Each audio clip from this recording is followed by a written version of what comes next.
Hey, hot tubbers, do you live in a cold winter climate where you have to shut your faucet down during the winter months and you have no idea how you're going to add water to your hot tub, or better yet, even clean your filters?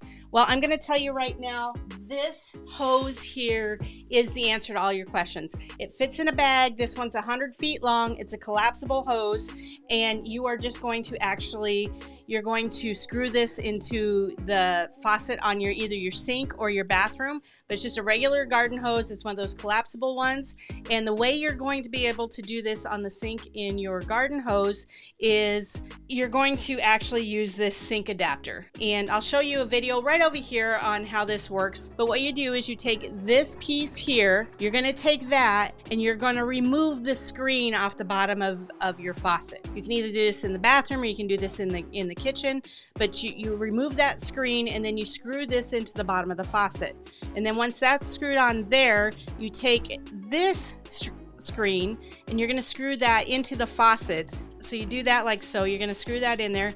And then at my house, I just leave it hooked up like that all the time, but you can take it off if you want to. So that's how that's going to be sitting in your faucet. So it's just a regular little adapter like that. Then, so that's it screwed into your faucet. You're going to screw this into here and you hook it up and make sure you get it in there nice and tight so it's not spraying water all over the place. So that's hooked up to either your kitchen faucet or your bathroom faucet.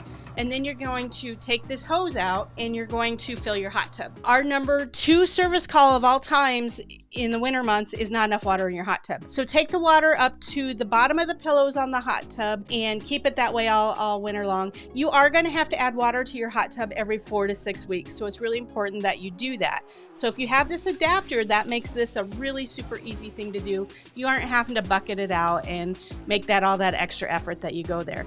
The other thing this does for you, it allows you to clean your filters in the kitchen sink. So what you do is you just take the other end, and what I like about this one is it's got a valve on it, so you don't have to hook a nozzle onto this, but you have a valve, and then you just get quite a bit of pressure, and you're just going to go up and down the hot tub filters in the sink, just like I'm showing right over here, and that allows you to clean those filters in the sink with enough pressure. Our number 1 service call all winter long is a dirty filter. So if you're using this hose and this sink adapter, it takes all the work out of it and makes it really easy. Very, very inexpensive accessories to add to your hot tub, but they will save your hot tub and they will save you and give you the ability to enjoy your hot tub all winter long, which is really the best time to use it. So guys, thanks so much. There's a video right over here. Please watch that. I know you're going to enjoy it. It's going to have a lot more winter tips on there for you. And just remember, keep making life epic, and thanks for letting me help you become a happy hot tubber.